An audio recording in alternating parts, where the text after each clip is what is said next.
日本時間6月19日、ドジャースの大谷翔平選手は本拠地で行われたパドレス戦に1番 DH で出場しました。この日の試合前には、ロバーツ監督がインタビューに応じ、昨夜の大谷選手へのデッドボールについて言及しました。パドレスのマイク・シルト監督が昨夜の試合後に、報復なんかしない、うちのチームはそんなことする選手はいない。とコメントしたことに対し、ロバーツ監督は、その発言は確かに聞きました。正直なところ、どうなんでしょうね。とコメントしました。この日の大谷選手は、4打数無安打と快音は響かずも、試合後のロバーツ監督は、次回の大谷選手の登板について。Yeah, so Dustin's going to go, so Yama tomorrow, and then Dustin will go on, or Clay will go on it's Friday, and then Dustin will go on Saturday, and then Show's going to pitch on Sunday. So that's kind of how we're going to do it. You worried anything was going to escalate when Andy got there tonight? No.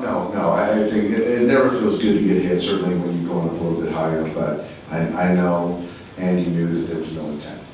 とコメントしました。また、米メディア、ファウルテリトリーでは、大谷選手に対しての故意死球、そして二刀流復活について、元エンゼルス監督のジョー・マドン氏が言及していました。ここからは、その様子を見ていきます。And if you go back to 2020 in the Texas bubble, it seems like things are always getting spicy, even a little bit heated when the Dodgers and the Padres play each other. That has been the case each of the last two nights. Right now, let's head inside the stadium for the first time. Kirsten Watson joins us live. She has more on the temperature of the series so far. Hi there, Kirsten. Hi, John. Well, even last week when the team was in San Diego, we were talking about how this matchup was going to be intense. Well, now you add the fact that the Dodgers and the Padres have faced each other. This is going to be the 6th time today in only 10 days. So it's a lot of facing each other. It's a lot of high emotions. We talked about just the hit by pitches yesterday. And of course, from the Dodgers standpoint, they did hear the words from Mike Schultz. Today, Dave Roberts was asked just about those words and his reaction to it. Yeah, you know what? I don't know. I did hear those words. And it's interesting because, there is an intent part of it versus, a player getting hit, not intentionally, right? And just to kind of go back, and I'll be brief, is we're not going to open Trevino to hit a right-hand hitter. That's why he's in there to try to get the right-hand hitter out, right? We're not trying to hit the first hit of the game. So he's a sinker ball guy. He lost it, but as he did say, it never feels good. So yeah, if you do pitch inside, you still got to pitch inside with not just hitting guys. So I absolutely respect that, but that's kind of where we're at on that. And I can honestly say none of the guys that were hit by us, was with any intent, not at all. Do you expect the umpires tonight to issue warnings before first? I don't know. That's more their judgment. That's their judgment. So we'll kind of wait and see. Much more raw are kind of emotions after, just like everything between the two teams the last couple of weeks, like going into these last couple of games. Like, is it a little more sensitive or whatever in terms of, Well, right now, as I sit here, we feel pretty good. I feel great. So there's always the competition part and things change, but I don't think it's very raw for us. I think we've won 2 games in the series, and I like our chances to win tonight, and that's our only focus. Whether it's been talking to some of the coaches or even some of the players on the Dodgers side, they look at the hit by pitches that the pitchers threw to the Padres. Those were not intentional whatsoever. They do feel that just with Shohei Ohtani being hit by a pitch, that was a bit more intentional. The fact that for the first 2 pitches were both inside, the second one, of course, getting him. The good news is that he is fine. He is still on schedule just when it comes to taking part in another opening situation, continuing his build-up on the mound. So he is in a good spot. And when it comes coming into this matchup today, they're not focusing on that. Yes, they know that this matchup is going to be intense. We've seen it over the last few days with these 2 teams. But the big focus is just going to be on Emmett Sheehan, because it is a big day for him, with him, of course, returning from the IL, returning from having Tommy John surgery. So they're focusing on just channeling that intensity for him and the excitement for him on the mound today, guys. Well, Ben, the other day, we were under the assumption that you were going to be the starter. Of course, Shohei Ohtani makes his way back to the mound. What has it been like? So it does sound like the two of you guys are building up together.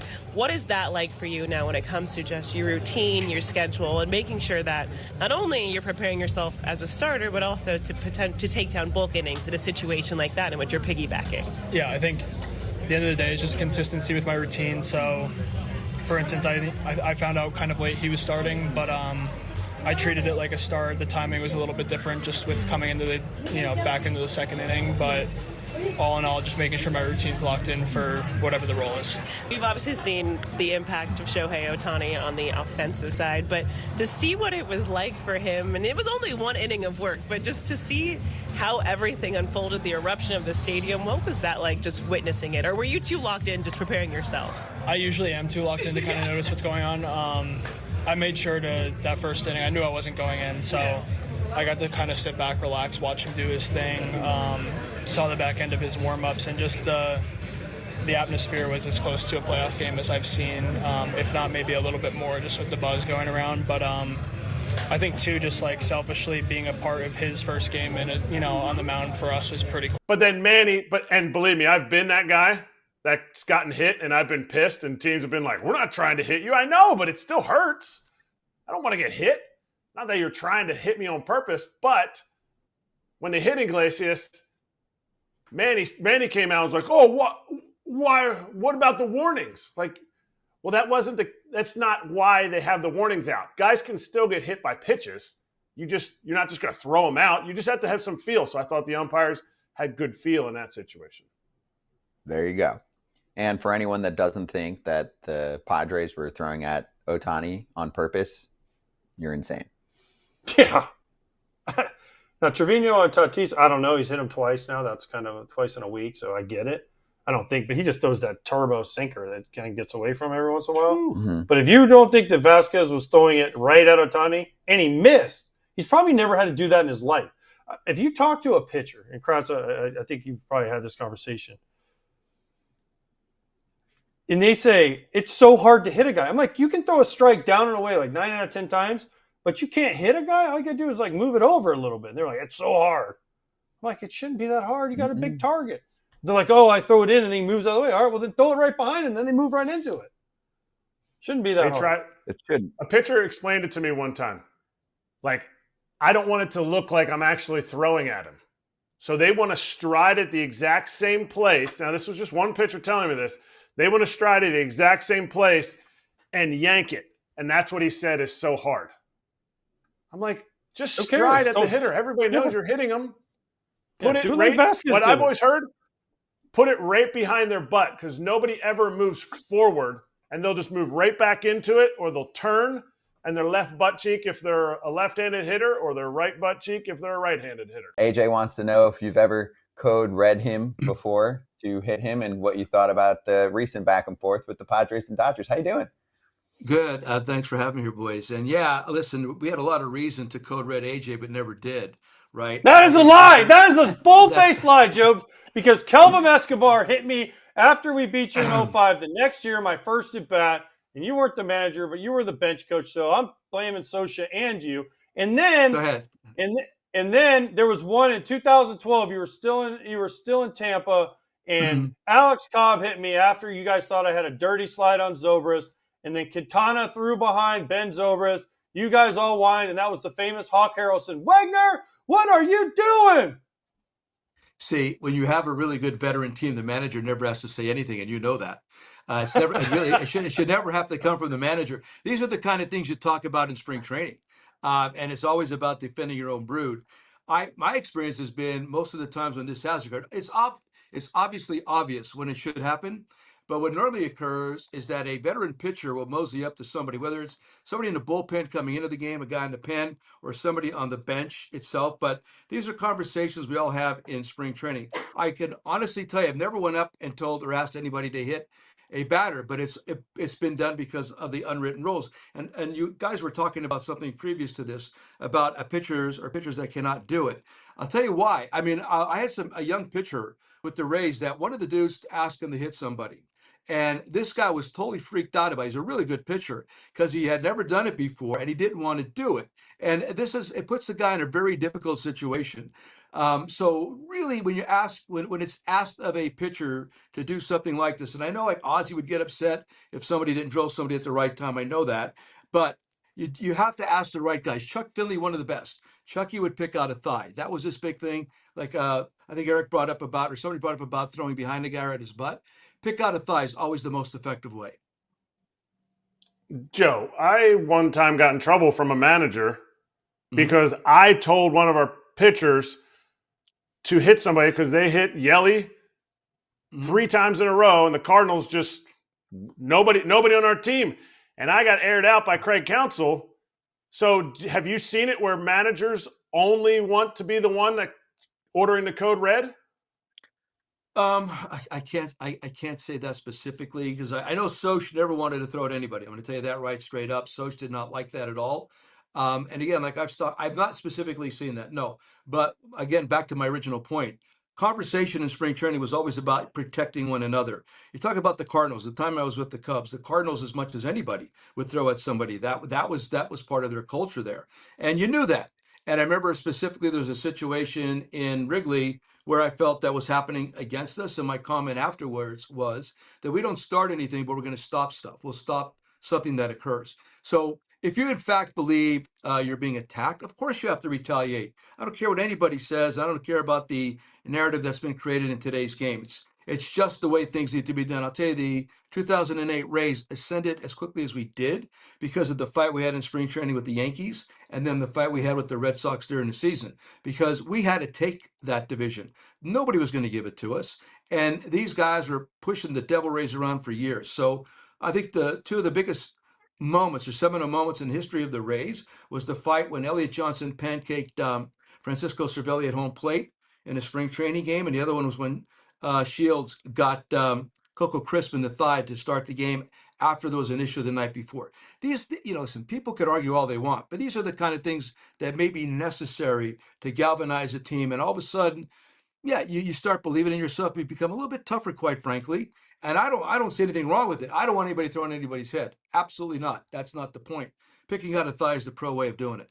Today's world, especially, let's just say the sports world in baseball, doesn't believe in this kind of stuff. Where you get to the point where there's an instant replay going on, things are being reviewed, and you have guys from 2 different teams standing on second base, arm in arm practically, looking at the scoreboard, because all this stuff really, I think, subtracts emotion from the game. The technology, more technology involved, the less emotion involved. So that part of it, I don't like. So you're seeing that more today. Nobody really wants to be that group. But I didn't see the Padre Dodger exchange, by the way. I'd have to check that out. But in today, I could see Schulte with the Padres. I get that, David with the Dodgers. And these are 2 of the better teams. You have to take your own turf, man. Nobody's going to give it to you. What would you tell Dave Roberts about handling Shohei now that he's back pitching and hitting? Is there a difference in handling him as just a hitter versus when he has to pitch and hit? The thing I did with him was we had a conversation every night before the next day. So after the game's over, how you feeling? The big thing he had told me early on was we first determined that we're going to do both things with him in that spring training. He was only concerned about his legs and how his legs felt. So it was fair. I said, it's a fair point. I said, okay. So every night, Ipe is, at that time his assistant, would text Ipe or talk to Ipe, and he would go to show, and we would say, okay, what do we got for tomorrow? How are we feeling for tomorrow? Is there anything you don't want to do tomorrow? That kind of a thing. Are you good? And that would be the conversation. So the only thing I would do, here's the issue here. Don't think that you know. I mean, we don't know. We've never done what Show does. I did it Little League, maybe twice a week, right? Never did it every day on a big league level. Played multiple positions. So nobody's ever done this. So to think that you know, or to think that there's some kind of algorithm that's going to determine what's going to prevent him from getting injured, not true. So I would just communicate with him nightly after tonight's game or playing tomorrow, day or whatever. Show what he got. He'll say, well, let me get to you in the morning. Get back to you in the morning, and then that's it. I'm going to go off of his conversation, because you have to understand, it's an overused term, but he is the unicorn. Nobody's done what he's done before. So you have to listen to him in this situation. What kind of answer would he give you? Would it just be like, yeah, I'm good to go, thumbs up? Or would he get into it like, hey, my legs are really sore. I don't think I can give you I don't think I can give you stolen bases, but I'd love to be in the lineup. You know, how in depth would he give you? Exactly. That's pretty accurate right there. Normally he would always be good. Show likes to play. He likes to play. And if you remember when we first did this, we didn't have the Shohei rule. So when he pitched, we played with the regular National League lineup at that time. And then once we took him out of the game, I'd put him in right field. The DH would come out of the game, and we would play we took him out of the game and had to move things around. So it was a National League game. And then once I took him out of the game, once his next at bat, I'd have to put a right fielder, but the pitcher would be in a lineup. So that's how it began. So there was a little bit more involvement. I had to be aware of how he felt taking him out of the game, like 6th inning, 5 2/3, whatever it was. Here he comes, one more at bat. You feel good enough to go out to right field right now, play an out or two, then come back and get your at bat and then be done. That was like the most difficult decision at that particular point, was how to utilize that. Otherwise, he would I think he pitched the first game of a doubleheader and then played a DH in the second game, and no problem. He's just an incredible. Whatever he does in his workout routine, which is pretty private because you don't see a lot of him before the game. He's always doing something, but he's incredibly strong. So I can't remember, maybe once or twice, I might have like asked him like strongly, because come on, you got to take a break at some point. And I think he did, and I can't remember specifically when, but it was an easy conversation. He wants to play. You got to watch him, but you got to trust him. Joe, what would you do now? I mean, he's almost 31, and there's been some surgeries, right? The elbow again, shoulder, all of that. Of course, for most baseball fans, we want to see him do this, pitch and hit, for as long as possible, because this might be the only time we get to see it for most of us in our lifetime. Would you try to see if you can talk him into an extra off day here and there, even from hitting, especially once he's built up to 5 or 6 innings? Or is it still just all, hey, you tell me how you're feeling and what you want to do? Because, I mean, the topic that our guys have brought up, obviously they haven't done both, but they're like, can it affect his hitting in any way? It didn't in the past, but can it now, surgeries and years later in his life?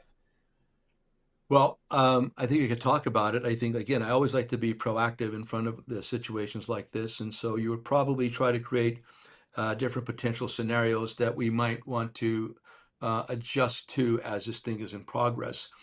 But I mean, right now that was 1 inning the other day. He probably handled that very, very well. I think once we get to the All-Star break, I think they're going to ramp him up to about 4 or 5 innings by the time he gets to the break, in an effort to get him to become more of a normal member of the rotation. After that, I think when you get post All-Star break, that's when you may want to really start checking in on things like this. But again, he will tell you, there's one thing about him, and that's what you got to do. You just establish the trust through conversation, and the fact that he gets to know you, and you know that you're being honest and upfront with him. I think that's not called for, unlikely that maybe he may require a day off after he pitches, and then who knows? They could even line it up to the point where maybe there's a day off after the day he pitches. They could be very creative with this in an effort to not miss any time on the field. So you can look at this so many different ways in regards to how you want to get this done. And maybe the schedule just runs for like 2 or 3 weeks. And then we might say, we just need you to take a day here somewhere because there's no real built-in break in the schedule. So just look at it. You always have to get in advance of this kind of stuff. And I've talked about this before. They're probably going to look at the World Series postseason and work it backward when we get right after the All-Star break, and then determine how many innings potentially he's going to pitch and how comfortable they are with that. But knowing that, they have to keep in mind next year, they're going to want to have him stretched out to a certain number so that we don't go through this same routine next year of trying to figure out how many innings we can pitch him. いかがでしたでしょうか。このチャンネルでは日本人メジャーリーガーなどを中心に野球情報をお届けしています。この動画が良かったら高評価、チャンネル登録をよろしくお願いいたします。今回も最後までご覧いただきありがとうございました。それではまた次の動画でお会いしましょう。